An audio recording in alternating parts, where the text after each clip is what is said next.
আমি কবির, একজন তরুণ ব্যক্তি। আমি আমার মামার বাড়িতে কাজ করতাম।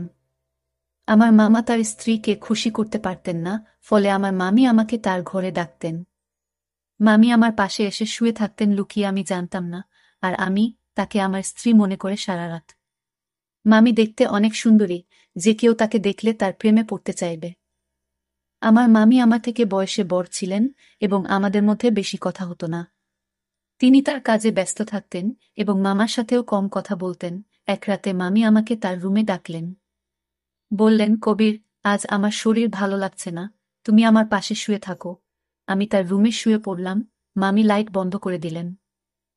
এরপর আমি তাকে আমার মতো করে পেয়েছিলাম। কখনো ভাবিনি আমি তাকে এত কাছে পাব। আমার গল্পগুলো তোমরা শুনো, কিন্তু সাবস্ক্রাইব করো না। দয়া করে গল্পগুলো ভালো লাগলে ভিডিওটি লাইক, শেয়ার এবং চ্যানেলটি সাবস্ক্রাইব করো প্লিজ। তখন আমি চাকরির খোঁজে ছিলাম, কিন্তু কোথাও কাজ পাচ্ছিলাম না। একদিন আমার বন্ধু সুরেশ বলল, আমার মামা শহরে থাকেন এবং আমি তোমাকে সেখানে চাকরি দিতে পারবো। আমি বেশি শিক্ষিত ছিলাম না, জানি ভালো চাকরি আমার দ্বারা হবে না। আমি চতুর্থ শ্রেণী পর্যন্ত পড়াশোনা করেছি, কিন্তু অল্প শিক্ষার কারণে ভালো চাকরি পাওয়া কঠিন ছিল। গ্রামের এখানে ওখানে ছোটখাটো কাজ করে কিছু টাকা উপার্জন করতাম, যা খুবই কষ্টকর ছিল। তখন মনে হলো শহরে গিয়ে কিছু কাজ খুঁজে দেখা উচিত। একদিন আমার বন্ধুর দেওয়া একটি ঠিকানায় গেলাম, যা তার মামার বাড়ির ছিল। সেই বাড়িতে গিয়ে দেখি আমার বস, যিনি আমার বন্ধুর মামা এবং আমি তাকেও মামা বলে ডাকতাম, মামা আমাকে একটি কাগজ দিলেন এবং বললেন, এই ঠিকানায় যাও। আমি যখন সেই ঠিকানায় গেলাম, দেখি সেটা এক ডাক্তারের ঠিকানা। মামা বললেন, তিনি আমার বন্ধু, তিনি তোমার কিছু পরীক্ষা করবেন। যদি পরীক্ষাগুলো ভালো হয় তাহলে তোমাকে চাকরি দেব। মামা কথা শুনে আমি কিছুটা ঘাবড়ে গেলাম, কিন্তু ভাবলাম চেষ্টা করে দেখি। ডাক্তারের কাছে গিয়ে তিনি আমার কিছু পরীক্ষা করলেন এবং কিছুক্ষণ পর রিপোর্ট দিলেন। আমি বাসায় ফিরে মামাকে রিপোর্ট দেখালাম। মামা হাসতে হাসতে বললেন, তুমি দেখতে বেশ সুন্দর, তোমার চেহারাও ঠিক আছে, তোমার কাজ নিশ্চিত হয়েছে। এত সহজে কাজ পেয়ে আমি অবাক হয়ে গেলাম এবং ভাবতে থাকলাম, কিভাবে এত সহজে এই সুযোগ পেলাম। প্রতিবেদনটি ইংরেজিতে লেখা ছিল এবং চতুর্থ শ্রেণী পাস একজন ব্যক্তির পক্ষে এটি বোঝা সহজ ছিল না। যখন বাড়িতে এসে আমার স্ত্রীকে দেখালাম, তিনি বললেন, তুমি অযথা চিন্তা করছো। এই ধনী লোকেরা আমাদের মতো গরিবদের পরীক্ষা করিয়ে নিশ্চিত হতে চায় যে আমরা কোনো বড় রোগে আক্রান্ত আছি কিনা। তারা মনে করে চাকরদের মাধ্যমে রোগ ছড়াতে পারে। তার কথা শুনে আমার মন অনেকটা হালকা হলো। আমি যে চাকরিটা চেয়েছিলাম সেটা পেয়ে গেছি। সকালে কাজে যাওয়া শুরু করলাম, কিন্তু আমার চোখ প্রায়ই মামির দিকে আটকে যেত। তিনি ছিলেন অত্যন্ত সুন্দরী এবং মার্জিত মহিলা। তাকে প্রথম দেখার পর থেকেই আমি ভাবতাম, আমার স্ত্রী যদি এত সুন্দর হতো। আমি আমার মামির একজন সাধারণ চাকর ছিলাম, তার অর্থের কোনো অভাব ছিল না। তিনি আমাকে প্রতিদিন বাজারে নিয়ে যেতেন, কারণ তার কোনো সন্তান ছিল না। আমার মামা ও মামির মধ্যে কোনো ঝগড়া ছিল না, তারা খুব ভালোবাসায় দিন কাটাতেন। আমি মামিকে মনে মনে ভালোবাসতে শুরু করলাম। তাকে নিয়ে ভাবতে লাগলাম। একদিন বাড়ির পুরনো চাকর এলো। সে আমাকে অভিনন্দন জানিয়ে বলল, তুমি পরীক্ষায় উত্তীর্ণ হয়েছ, কিন্তু মনে রেখো, এই বস, যাকে তুমি মামা বলে ডাকো, খুবই কঠোর। এই কথা শুনে আমি ঘাবড়ে গেলাম এবং ভাবতে লাগলাম, যদি আমাকে চাকরি থেকে বের করে দেয় তাহলে আমার কি হবে। সে চলে যাওয়ার পর আমি মামা মামিকে খুশি রাখার জন্য আরও মনোযোগী হলাম, কারণ এখন আমার চাকরিটা চলে গেলে এখন আর কোনোভাবেই চাকরি পাবো না। তাই আমি এই চাকরিটা মন থেকে করতে লাগলাম। মামা বেশিরভাগ সময় বাড়ির বাইরে থাকত। আমার মামি একদিন আমাকে তার রুমে ডেকে বললেন, তুমি খুবই অল্প বয়সী, পরিষ্কার পরিচ্ছন্নতার খেয়াল রাখো। আমি এমন একজন চাকর পছন্দ করি যে তার মনিবের মতো পোশাক পরে। এই বলে মামি আমার হাতে কিছু টাকা দিলেন এবং বললেন, এই টাকা থেকে বেতন ছাড়া নিজের জন্য খরচ করো।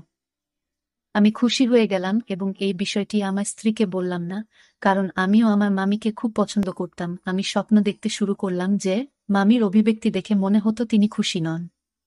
তার কোনো সন্তান ছিল না, তাই মনে হতো মামা তাকে খুশি করতে পারছেন না। আমি মামিকে খুশি করতে চেয়েছিলাম। মামির দেওয়া টাকা নিয়ে পরের দিনই একটা মার্কেটে গিয়ে কিছু নতুন জামাকাপড় কিনলাম। আমাকে দেখে মামি বললেন, আজ তোকে খুব সুন্দর লাগছে, সবসময় এমনই থেকো। আমি লজ্জা পেয়ে চোখ নামিয়ে নিলাম। আসলে আমার বিয়ে হয়েছে মাত্র 3 বছর, কিন্তু আমার স্ত্রী মামির মতো সুন্দরী ছিলেন না। বিয়ের 2 বছর পরই আমাদের সন্তান নিউমোনিয়া হয় এবং সে পৃথিবী থেকে চলে যান। এরপর আমার স্ত্রী সারাক্ষণ দুঃখে কান্নাকাটি করত, কিন্তু আমি একজন পুরুষ এবং আমারও কিছু প্রয়োজন ছিল। আমি চাইতাম আমাদের আরেকটা সন্তান হোক, কিন্তু আমার স্ত্রী সন্তানের নাম শুনলেই বিরক্ত হয়ে যেতেন। তিনি সবসময় আমার থেকে দূরে থাকতেন। আমার মামিকে দেখে আমার মনোভাব বদলাতে শুরু করেছিল। মামা মামির বিয়ে হয়েছে, 10 বছর হয়ে গেছে, কিন্তু তাদের কোনো সন্তান নেই। মামা সবসময় তার ব্যবসায় ব্যস্ত থাকতেন, আর মামি ফ্যাশন ও পার্টিতে মগ্ন থাকতেন। আমার মামিকে দেখে মনে হতো তিনি আমাকে পছন্দ করতে শুরু করেছেন। আমি প্রায় সিনেমা এবং নাটকে প্রেমের কাহিনী দেখতাম এবং কল্পনা করতাম। মামি আমার কাছে এসে বলবেন, আমি তোমার প্রেমে পড়েছি। এক রাতে যখন আমি ঘুমাচ্ছিলাম, মনে হলো আমার পাশে কেউ আছে। মামি ছিলেন খুবই সুন্দরী এবং তার দেহ আকর্ষণীয় ছিল। আমার স্ত্রী আমাদের সন্তান হারানোর দুঃখে নিজের শরীরকে অবহেলা করেছিলেন।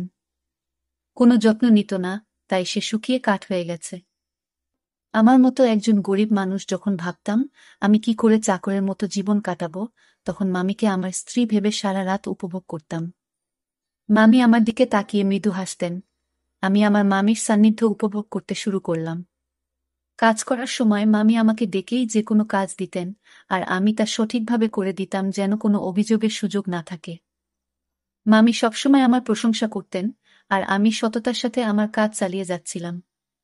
একদিন মামির শরীর খারাপ হলে আমি তাকে হাসপাতালে নিয়ে যাই এবং মামাকে ফোন করে জানাই। এরপর মামা হাসিমুখে আমাদের সবার জন্য মিষ্টি আনলেন। এরা দেখে আমি খুব খুশি হয়েছিলাম, কিন্তু সেই দিন থেকে মামির আচরণ বদলে গেল। তিনি আমার দিকে অদ্ভুতভাবে তাকাতে লাগলেন এবং বাইরে যাওয়া কমিয়ে দিলেন। ফলে এখন শুধুমাত্র মামির সঙ্গেই আমার দেখা হয় কম। কিছুদিন ধরে আমার মন মেজাজ খারাপ ছিল, কারণ আমি মামির সান্নিধ্যে অভ্যস্ত হয়ে পড়েছিলাম। আমার মনে হয়েছিল আমি হয়তো মামির প্রতি আসক্ত হয়ে পড়েছি। তবে আমার কাজ চালিয়ে যেতে লাগলাম। সময় চলে গেল এবং অবশেষে সেই দিন এল যখন মামি একটি সন্তানের জন্ম দিতে চলেছিলেন। কিন্তু মামা আর আগের মতো খুশি ছিলেন না। তিনি সবসময় চিন্তিত থাকতেন। আমি ভাবতে লাগলাম, মামা কেন খুশি ছিলেন না? আমি যখন বাবা হলাম তখন আনন্দে উঠছিলাম, কিন্তু আমার মামাকে খুব চিন্তিত দেখাচ্ছিল, যেন কোনো বড় বিপর্যয় আসন্ন। এক রাতে মামা আমাকে তার ঘরে ডেকে বললেন, এই ব্যাগ নাও। যদি আজ রাতে আমার স্ত্রী সন্তান জন্ম দেয়, তবে এই ব্যাগটি ব্যবহার করো এবং শিশুটিকে গোপনে সরিয়ে ফেলো। আমি কখনো মামার কোনো নির্দেশ নিয়ে প্রশ্ন করিনি, তাই সেদিনও কিছু বললাম না, কিন্তু আমার মন খুব অস্থির ছিল। বারবার ভাবছিলাম, কেন মামা তার সন্তানের জীবন নিতে চাইছেন? রাত গভীর হলে মামি ঘুমিয়ে পড়লেন, তাই আমি গোপনে তার রুমে গেলাম। মামি তখন চোখ বন্ধ করেছিলেন। আমি মনোযোগ দিয়ে তার দিকে তাকালাম। মামির মুখে সেই চিরচেনা সৌন্দর্য দেখে আমি মুগ্ধ হলাম, কিন্তু আমার অবস্থান মনে করে মামার কথা মেনে নিলাম। মামার নির্দেশ অনুযায়ী কাজ করার জন্য তিনি আমাকে টাকা দিতেন। আমি গোপনে মামার দেওয়া ব্যাগটি তুললাম আর বাচ্চাটিকে ঢুকাতে শুরু করলাম। তখন মামি হঠাৎ আমার দিকে তাকিয়ে হাসলেন। আমি শিশুটিকে লুকিয়ে রাখছিলাম এবং মামি আমাকে দেখে বললেন, তুমি কি সত্যিই শিশুটিকে হত্যা করতে চাও? মামি আমাকে জিজ্ঞাসা করলেন, তুমি কি তোমার মামার নির্দেশে এসব করছো? আমি চমকে উঠলাম এবং বললাম, তুমি এটা কি বলছো? মামি বললেন, তোমার চাচা এই শিশুটিকে মেরে ফেলতে চায় কারণ সে ভয় পায় যে এই শিশু তার নয়। তার কথা শুনে আমি স্তব্ধ হয়ে গেলাম। আমি অবাক হয়ে ভাবতে লাগলাম, এত কিছুর পরও এটা কিভাবে সম্ভব? মামি বললেন, তোমার মামা সন্দেহ করছে যে এই শিশু তার নয়, তাই সে এই কাজটি করতে বলেছে। সে এই শিশুটির বাবা নয়, তুমি এর বাবা। এই কথা শুনে তাকে বললাম, তবে তুমি কেন বলছো আমি এই শিশুটির বাবা? আমি এই কথা শুনে স্তব্ধ হয়ে গেলাম। আমি বললাম, আপনি কি চান আমি এই শিশুটিকে বাঁচিয়ে রাখি? মামি হাসলেন এবং বললেন, এই শিশুটিকে জঙ্গলে ফেলে দিও না, কারণ এই শিশুটির বাবা তুমি। আমি আরও বিভ্রান্ত হয়ে গেলাম, কারণ মামি বলছিলেন যে তিনি কখনো আমাকে স্পর্শ করেননি। তার কথাগুলো শুনে আমার মনে হলো আমি যেন স্বপ্ন দেখছি। আমি সোফায় বসে ভাবতে লাগলাম, এত সুন্দর একজন মহিলার সাথে, যাকে আমি মামি বলে ডাকি, এমন কিছু ঘটেছে কি? আমি মামিকে জিজ্ঞেস করলাম, আপনি এত সুন্দরী, কিন্তু কেন এমন করলেন? মামি বললেন, আমি খুব সুন্দরী, কিন্তু আমার পরিবার খুব গরিব ছিল। তাই আমি তোমার মামার সাথে দেখা করতে এসেছিলাম। তোমার মামা মতো ধনী হওয়ার ইচ্ছা ছিল, তাই আমি তাকে বিয়ে করি। আর সে আমাকে প্রস্তাব দেওয়ার সাথে সাথেই আমি তৎক্ষণাৎ হ্যাঁ বলেছিলাম, কারণ আমি ধনী হতে চেয়েছিলাম। আমার বাবা মাও তোমার মামার সাথে বিয়ে করতে রাজি হয়েছিলেন। কিন্তু বিয়ের কিছুদিন পরেই জানতে পারলাম তোমার মামার সন্তান হওয়ার সামর্থ্য নেই। অনেক চিকিৎসা করানোর পরও কোনো ডাক্তার তাকে সুস্থ করতে পারেনি। তিনি মা হতে চেয়েছিলেন এবং এর জন্য তিনি যা করতে প্রস্তুত ছিলেন। তারপর তিনি তার চাকরের মাধ্যমে একটি অদ্ভুত পরিকল্পনা তৈরি করেছিলেন, তাই তিনি সবসময় চাকরদের নিযোগের আগে পরীক্ষা করাতেন। তোমার চাচা তোমার মাধ্যমে তার পরিকল্পনা সফল করতে চেয়েছিলেন, মামি বললেন। এই শিশুটি তোমারই সন্তান এবং তিনি চান না যে এটি প্রকাশ্যে আসুক। তিনি জানতে চেয়েছিলেন তিনি বাবা হতে সক্ষম কিনা, তাই আমাকে চাকরের সাথে ঘুমাতে বলেছিলেন। মামির এই কথা শুনে আমি আরও হতবাক হয়ে গেলাম এবং কিছু বলতে পারলাম না। তিনি বলতে লাগলেন, তোমার মামা আমার জন্য অনেক চাকর নিযোগ করেছিলেন, কিন্তু আমি যাকে ভালোবাসার যোগ্য মনে করতাম তাকেই গ্রহণ করতাম। আমরা অনেক চাকর বদল করেছি, কিন্তু তোমাকেই প্রথম উপযুক্ত মনে হয়েছিল। প্রথম দেখাতেই তোমার প্রতি আমার আকর্ষণ জন্মায়। আমি অবাক হয়ে বললাম, তুমি কখন আমার কাছে এসেছিলে? মামি হাসলেন এবং বললেন, তোমার মামা এমন পরিকল্পনা করেছেন যে তুমি বুঝতেও পারোনি। তুমি মনে করতে তুমি তোমার স্ত্রীর সাথে আছো, কিন্তু আসলে আমি ছিলাম। তোমার মামা রাতের আধারে আমাকে তোমার রুমে পাঠাতেন এবং তোমার স্ত্রীকে অন্য ঘরে অজ্ঞান করে রেখে দিতেন। তিনি নিজেই পাহারা দিতেন যাতে কেউ সন্দেহ না করে। মামি বললেন, আমি প্রথমে বাধ্য হয়ে এসেছিলাম, কিন্তু পরে তোমার প্রতি আকৃষ্ট হতে শুরু করলাম। তোমার কাছ থেকে যে সুখ পাচ্ছিলাম তা তোমার মামা কখনোই দিতে পারতেন না। সেই কারণেই আমি নিজেও তোমার প্রতি দুর্বল হয়ে পড়েছিলাম। তোমার মামা যখন এই পরিকল্পনা চালিয়ে যেতে লাগলেন, আমি নিজে উপভোগ করতে শুরু করলাম। তিনি আমাকে তোমার কাছে বারবার পাঠাতে থাকলেন। তিনি আরও বললেন, আমি গর্ভবতী হলাম এবং তোমার মামা আমাকে ভোরের অন্ধকারে ঘরে ফিরিয়ে আনতেন যাতে কেউ কিছু বুঝতে না পারে। এভাবে তোমার মামা তার সন্তান হওয়ার আশা পূর্ণ করতে চেয়েছিলেন এবং আমি নিজেও অজান্তে সেই পরিকল্পনার অংশ হয়ে পড়েছিলাম। কিছুদিন পর সে তার পরিকল্পনায় সফল হয়েছিল। ডাক্তার আমাকে জানিয়েছিলেন যে আমি মা হতে চলেছি, যা তাকে অত্যন্ত খুশি করেছিল। আমি বিস্মিত হলাম যখন শুনলাম সে ডাক্তারের কাছে মিথ্যা বলেছে। কেউ কিভাবে তার বউকে এমনভাবে ব্যবহার করতে পারে? তারা দুজনেই আমাকে টাকা দিয়ে তাদের খেলনা বানিয়ে ফেলেছিল, যা আমার মোটেই ভালো লাগেনি। তখন আমার মামি তার কথাবার্তায় ব্যস্ত ছিলেন। আমি তখন বুঝতে পারিনি যে আমি কি ভাবছিলাম, তবে মামি আমাকে বলেছিলেন, তোমার মামার পরিকল্পনা ব্যর্থ হয়েছে যখন তার একটি ছেলে হয়েছিল, কিন্তু তিনি একজন উত্তরাধিকারী চেয়েছিলেন। সে তার বন্ধুকে নিয়ে অন্য দেশে পালিয়ে যায় আর আমাকে বলে, এখন আমার কোনো সম্পত্তি নেই, আমার সব ব্যবসা শেষ। সেই শিশুটিকে আর সে চায় না। আমি বলেছিলাম, আমি তোমার বউ দাসী নই, যাতে তোমার ইচ্ছে মতো চলি। আগে তুমি আমাকে একটা চাকরের সাথে ঘুমাতে বাধ্য করেছিলে যাতে সবাই জানতে না পারে তুমি বাবা হতে পারো না। আর এখন বলছো এই সন্তানের দরকার নেই। মনে রেখো, আমি তোমাকে তালাক দেব, কিন্তু শিশুটিকে মারতে দেব না। আমি বিশ্বাস করেছিলাম যে শিশুটিকে সে আর খারাপ বলবে না, সে তার সন্তানকে পুরোটা দেখাবে।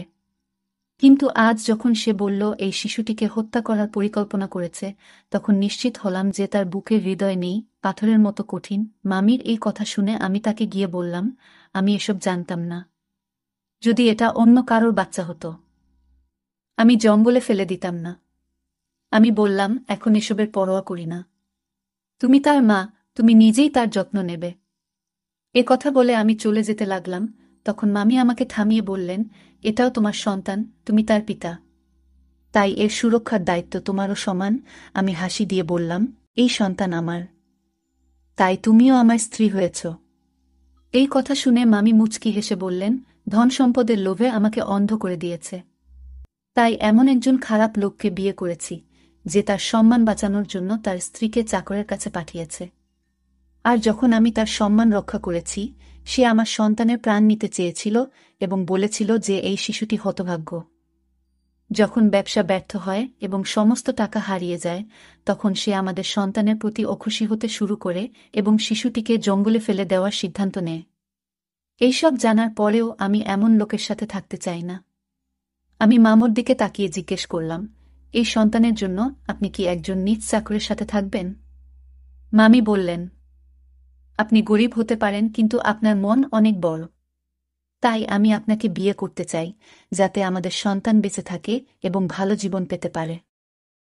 মামি আমাকে জানালেন তিনি তার মামার থেকে ডিভোর্স পেয়েছেন এবং আমরা একই বাড়িতে সুখে থাকতে শুরু করি। মামি সেই বাড়িটি আগেই তার নামে পেয়েছিলেন। কিছুদিন পর, যখন আমার স্ত্রী বিষয়টি জানতে পারেন, তিনি আমাকে ছেড়ে চিরকালের জন্য তার বাবা মায়ের বাড়িতে চলে যেতে চান এবং তালাকের প্রক্রিয়া শুরু করেন। কিন্তু মামি যখন পুরো ঘটনা আমার স্ত্রীকে জানালেন, আমি তাকে অনেক বুঝিয়ে শান্ত করি। অবশেষে আমি আমার দুই স্ত্রীর সাথেই সুখে সংসার করতে শুরু করি এবং আমরা সবাই মিলে সুখে থাকি।